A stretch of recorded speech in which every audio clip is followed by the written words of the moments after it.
Assalamualaikum warahmatullahi wabarakatuh. Perkenalkan kami dari kelompok 5. Di sini kami akan membahas mengenai studi kasus mengenai suatu perusahaan yang berkaitan dengan suatu perkuliahan. Di sini kami akan membahas mengenai pengendalian, yaitu perusahaan PT Pertamina. Next. Ini merupakan anggota kelompok kami.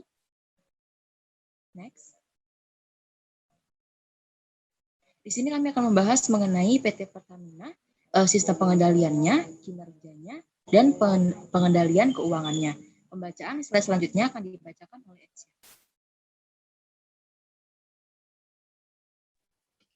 PT Pertamina. PT Pertamina Persero adalah sebuah perusahaan milik negara yang ditugaskan untuk melaksanakan pengusahaan penambangan minyak dan gas, mulai dari mengelola dan menghasilkan minyak dan gas dari ladang-ladang minyak di seluruh wilayah Indonesia. Lalu akan dikelola menjadi berbagai produk serta menyediakan dan melayani kebutuhan bahan bakar minyak dan gas di seluruh Indonesia. Sebagai salah satu penyumbang terbesar terhadap total pendapatan BUMN di Indonesia, PT Pertamina Persero pun bertujuan untuk mengusahakan keuntungan berdasarkan prinsip pengelolaan perseroan secara efektif dan efisien. Selanjutnya akan dijelaskan oleh teman saya, Fadilah. Baiklah, di sini ada sistem pengendalian. Nah, di sini sistem pengendaliannya itu ada dari kegiatan hulu dan kegiatan hilir. Yang pertama, kalau kegiatan hulu, yaitu mengendalikan dan mengawasi kegiatan bidang usaha hulu dari proses awal hingga akhir, agar berjalan sesuai dengan peraturan internal perusahaan dan prosedur yang telah ditetapkan oleh Badan Pelaksana Hulu Minyak dan Gas dan Bumi. Lalu untuk kegiatan hilir, mirip dengan kegiatan hulu, tetapi kegiatan hilir ini adalah mengendalikan dan mengawasi kegiatan bidang usaha pengolahan dari proses awal hingga akhir agar berjalan sesuai dengan peraturan internal perusahaan dan prosedur yang ditetapkan oleh Badan Pengatur Usaha Hilir Minyak dan Gas dan Bumi. Nah, di sini kami ada membahas mengenai pendekatan perancangan sistem pengendalian. Yang pertama, pengendalian pasar. Di sini PT Pertamina memiliki harga perkiraan sendiri yang dikalkulasi secara keahlian dan berdasarkan data harga unit setempat dan atau unit lainnya yang dapat dipertanggungjawabkan. Lalu ada pengendalian kelompok di mana PT Pertamina ini memaksimalkan nilai perusahaan dengan cara meningkatkan penerapan prinsip-prinsip transparansi, kemandirian, akuntabilitas, pertanggungjawaban, dan kewajaran dalam pelaksanaan kegiatan perusahaan. Lalu untuk pengendalian birokrasi, PT Pertamina itu didasarkan oleh nilai moral yang tinggi dan kepatuhan terhadap peraturan perundang-undangan yang berlaku. Next. Nah, di sini untuk jenis pengendalian manajemennya, PT Pertamina ini menggunakan pengendalian intern, yang mana sistem pengendalian intern ini digunakan oleh PT Pertamina Foundation atau PT Pertamina dalam mendukung agensi teori dapat menggunakan penerapan sistem pengendalian intern yang tertuang dalam framework Committee of Sponsor Organization of Tradeway Commission atau COSO, dan diwujudkan dalam bentuk rencana serta metode dan kebijaksanaan yang terkoordinir sebagai rambu-rambu pelaksanaan program agar tujuan yang telah direncanakan dapat tercapai dengan baik. Nah, di sini terdapat 5 komponen utama dalam unsur-unsur sistem pengendalian intern yang akan dijelaskan oleh Ratu. Kepada Ratu dipersilakan. Jadi di sini saya akan menjelaskan 5 dari jenis pengendalian manajemen. Pengendalian intern. Yang pertama ada lingkungan pengendalian. Secara umum, komponen lingkungan pengendalian yang diterapkan oleh Pertamina Foundation telah memadai. Dari jumlah 5 prinsip yang telah dituangkan dalam Frame Network COSO 2013 terbaru, Pertamina Foundation telah menerapkan secara keseluruhan atau dalam kata lain, 5 prinsip telah diterapkan dengan baik. Penilaian resiko. Dalam menetapkan resiko, Pertamina Foundation telah membuat mengenai kejelasan tujuan yang akan dicapai sehingga dalam penilaian resiko dapat dengan mudah diidentifikasi. Pertamina Foundation telah memperjelas tujuan operasi dengan membuat nota kesepahaman dengan pihak terkait. Selanjutnya ada aktivitas pengendalian.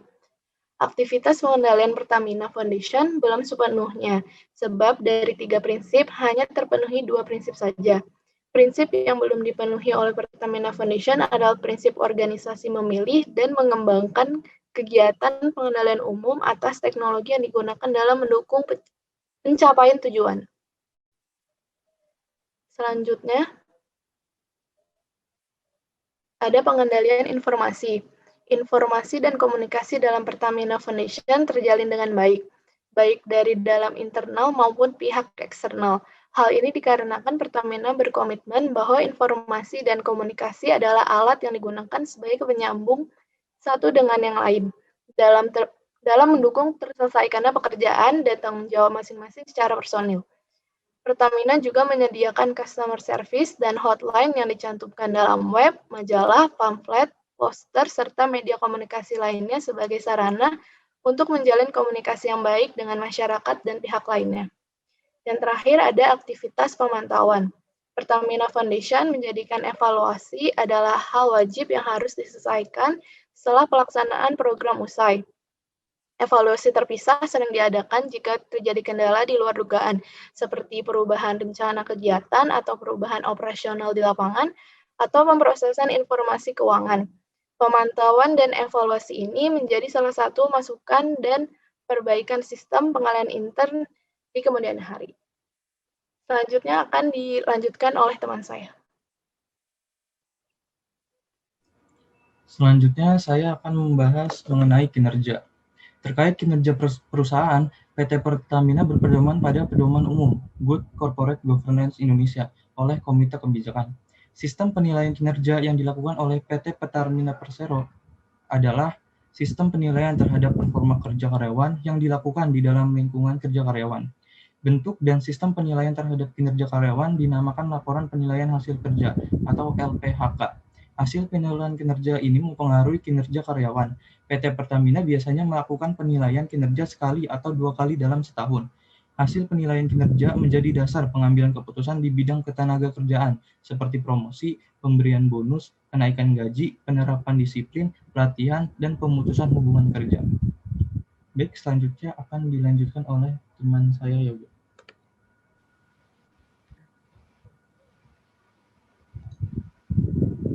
Oke, selanjutnya adalah pengendalian keuangan perusahaan di Pertamina.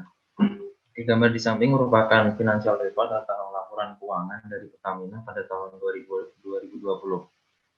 Untuk anggaran Pertamina sendiri itu terdiri atas anggaran pendapatan, lalu ada anggaran biaya meliputi anggaran beban operasi, investasi, kemudian minyak mentah, gas, dan produk.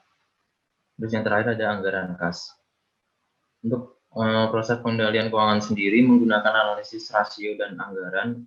Nah, analisis rasio itu merupakan bentuk laporan keuangan seperti laporan laba rugi atau arus kas, sedangkan analisa anggaran itu pengukuran atau pembandingan keuangan atau bisa disebut juga dengan evaluasi keuangan. Untuk tata kelola pengendalian keuangan di Pertamina sendiri meliputi setiap unit kerja harus mempertanggungjawabkan pengelolaan keuangan kepada pimpinan perusahaan. Lalu yang kedua ada pimpinan unit kerja memonitor, mengevaluasi, dan mengefektifkan realisasi anggaran yang telah ditetapkan pada unit kerja yang dipimpinnya. Terus yang ketiga ada evaluasi bertahap terhadap pelaksanaan anggaran dan analisis terhadap penyimpangan yang terjadi dilakukan oleh masing-masing unit kerja dan perusahaan secara keseluruhan. Terus yang keempat ada pengelolaan keuangan oleh unit kerja dimonitor oleh divisi controller dan dilaporkan kepada direksi. Dan yang terakhir direksi menyampaikan laporan pengelolaan keuangan kepada komisaris dan pemegang saham secara berkala untuk tujuan monitor dan evaluasi. Sekian dari saya kembalikan ke Fadila. Baiklah, sekian dari kelompok kami. Apabila ada yang salah ataupun kurang, mohon dimaafkan. Assalamualaikum warahmatullahi wabarakatuh.